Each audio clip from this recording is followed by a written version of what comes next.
Nginibingelele nguMalibonge Cebekhulu, the big fish, i-private tutor lena Nkosi yami elekelela ama-students kakhulu lawa afunde e-university or abafundela ukuba uthisha. Ma-students senizoya kuphi kuma-practical, abanye benu mayivulwa iy'kole bazovula bekuma-practicals. Education-ke enye yama-research lena ethintayo, iyathinta le ngxenye le kakhulu ngoba idlala indima ebalulekile laphana kwezemfundo. La sikhuluma ngo-verbal communication kanye no-non-verbal communication. Sizofike siwubheke ukuthi uyini bese siyawubheka ukuthi wona-ke kahle kahle ulinka kanjani-ke no-education wethu, u-influencer kanjani u-education, bese siyihambisa kubani kuma-practicals ukuthi ukuba practical kwawo-ke usuke ususebenza kanjani masu-apply-wa laphana emaklasini. Non-verbal no-verbal communication.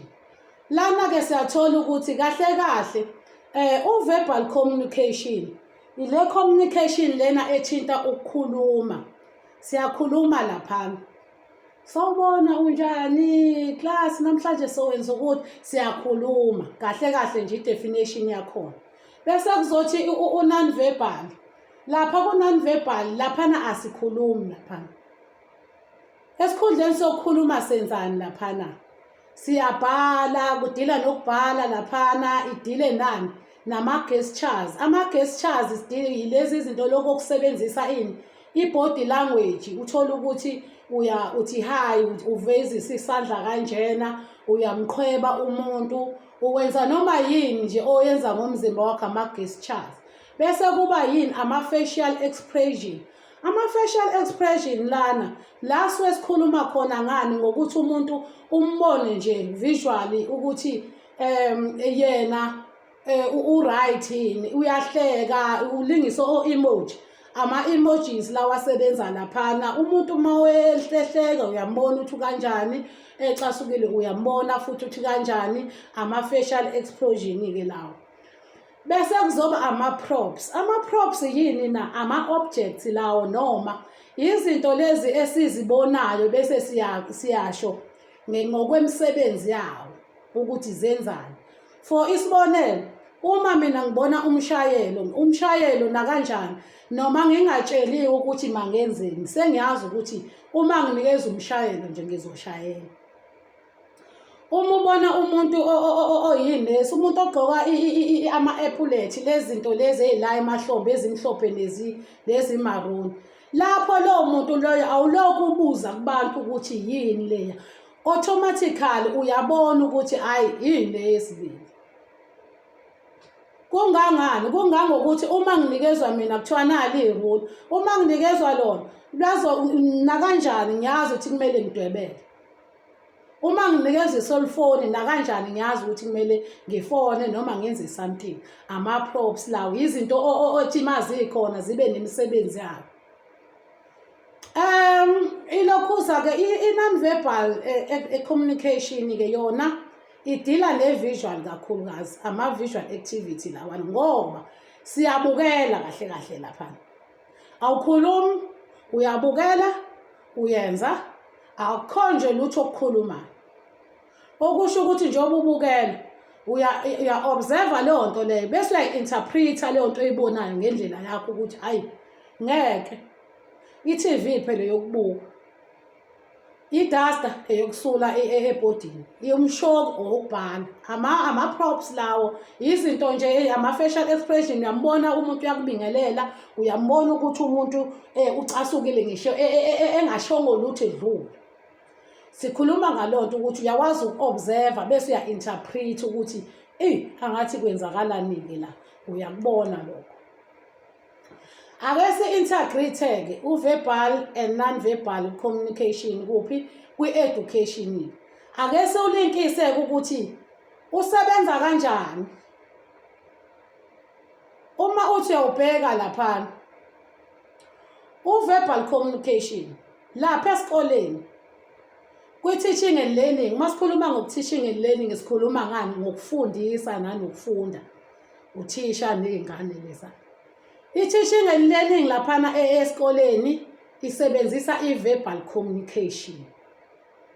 la suke sifundisa khona. Uthisha uyakhuluma laphana kwi-verbal communication ukuthi ilesson yanamhlanje ukuthi nokuthi laphana sibuza ama-questions, siyachaza laphana, siyawa-answerisha ama-questions. U-verbal communication nawo ukuthi ungena kanjani nga-education. Laphana othisha benze njani na? Verbally bekhuluma, bayawazi ukumotivate iy'ngane, bayawazi futhi nokudisiplina iy'ngane ngokukhuluma. Usukukhuluma laphana, hayi hlala phansi, hayi kubalulekile imfundo ibe nje yini, ilokhuza u-verbal communication ukulinka kwayo nani education yethu. Sibe ne-non-verbal communication. Kwenziwani laphana? Siyabukela laphana. Njengoba bathi ngishilo ukuthi siya-observe, si-interprete ne-information. Njengoba sibukela laphana bese uyalokhuza uya-interprete ukuthi kwenzakalani. Uma ubona i-challenge or ubona ini laphana ey'nkinga, i-addresswa ngani leyo nto? Verbally. Sikubuka bese kuthiwa hayi awukhulume naye, bese sikhuluma nawe-ke. Emva kokuthi usuyibukile, ubukile lento kade uyibuka, sekuthiwa ukhulume naye-ke. Ake silokhuze-ke siyise practical. Ngiqondeni ngale nto le. Laphana esikoleni laphana ku-verbal communication laphana siwothisha siqikelele le ndaba yani yokulokhuza yokukhuluma noma kanjani ney'ngane ilokhuza iy'ngane laphana zibamba noma yimaphi amagama angekho right.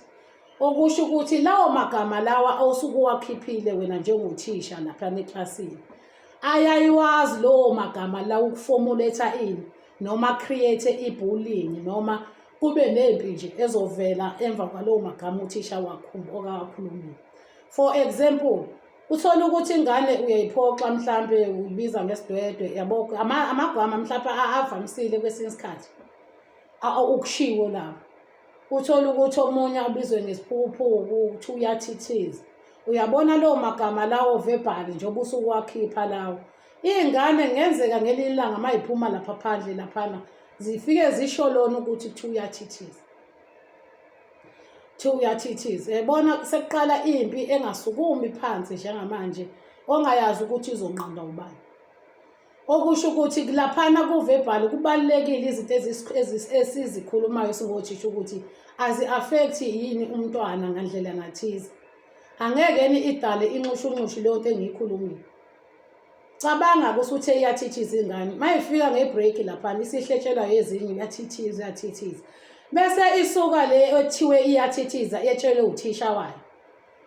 Isitshelwa woza kwabo manje ukuthi ithiwe iyathithiza. Ingane lena-ke ethiwe iyathithiza iyothi isuka lapha ibishaya lo. Ayithi bayamcasula manje. Baningi bathi uyathithiza. Useyamshaya ngesikhathi esemshaya sekuthiwa une-bullying ushaya ingane. Uhlukumeza iy'ngane lo. Ushaya ingane kanti indaba iqala othisha.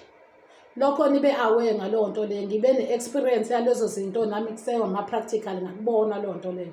Mase uyifica phandle ingane ziyalwa. Uma uthi uyalandelela igama hawu kusho umisi, thina sesimbiza kanjalo ngoba kusho umisi. So u-verbal communication kufanele uqaphele lezo zinto. Uyimotivate ingane futhi. Bese kuzoba nale u-non-verbal. U-non-verbal communication ngingasho mina ukuthi leya communication leyana icishe iyona communication ewazi ukuthi kwawena ugcina u-analyze ithuthukise ini i-skills sokuthi uwazi ukuhlaziya into ngokwakho. Uwazi ukuhlaziya into ngokwakho laphana ku-non-verbal communication. Laphana ingane uyayibona uma ifika esikoleni ukuthi i-clean yini noma ingcolile. Okusho ukuthi uma uyibonile ukuthi ingcolile asikho isidingo sokuthi uyihlambalaze ukuthi wazi wangcola bo. Donse ingane ibuzele eceleni, hayi bo kwenze njani nakho namhlanje kunje kanje kwenzakaleni. Yebo?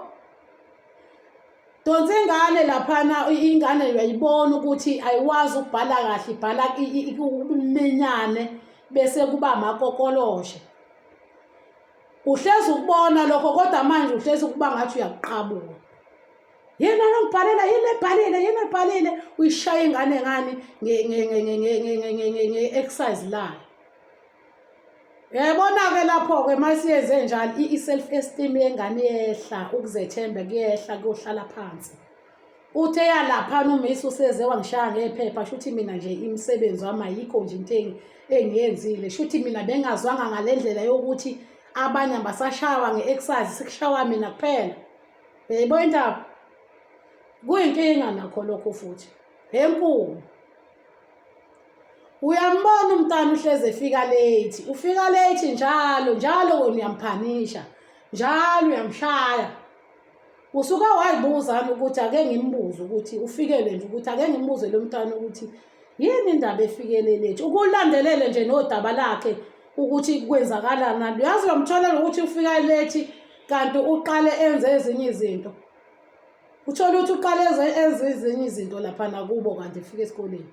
Wena uyamshaya kade ngibejuthiwe. Ejuthe futhi ejuthe ngenkani mhlawumbe ubatshelile ukuthi uye esikoleni kwathiwa hayi kahle. Ziningi indlela izingane eziphila ngazo lapha emakhaya. Sinamakhaya ahlukahlukene anemithetho engahlukahlukene. Abanye bayahlukumezana abanye abahlukumezana. Ongenzeka ukuthi ingane laphana kunengane ekhelela abanye amanzi. Abanye belele ithi uyikhelela yona amanzi ificela abasebegeze ngawo. Uthola utheni sizohamba uyokha amanzi futhi laba bayaphuma baye esikoleni usageza. Yabo ziningi ingqinamba laphana ezilethwa u-non-verbal. Uyakwazi ukubona ukuthi umuntu ucasukile akekho right kodwa wena ubhizi uyamprovoka usho noma yini la ezomenza ukuthi abe more. Azomenza ukuthi egcine eshaya ingane. Non-verbal-ke ukanjalo. Engikushoyo ukuthi ngiyacela ukuthi uma nisey'koleni ni-observe izinto ezenzakalayo esikoleni. Uyambona umuntu o-bright ohlakaniphile, uyambona o-slowly futhi ukuthi lona u-slowly. Umbona nanka ama-outcomes phela. Uma esaqala nje enza ama-correction udo kungekho akutholayo emakholokhuzeni. Landelela lapho phela thola ukuthi wendoda kwenzakalani uyabona la ukuthi akuhambi kahle. Ilokho mina engikushoyo ngo-non-verbal.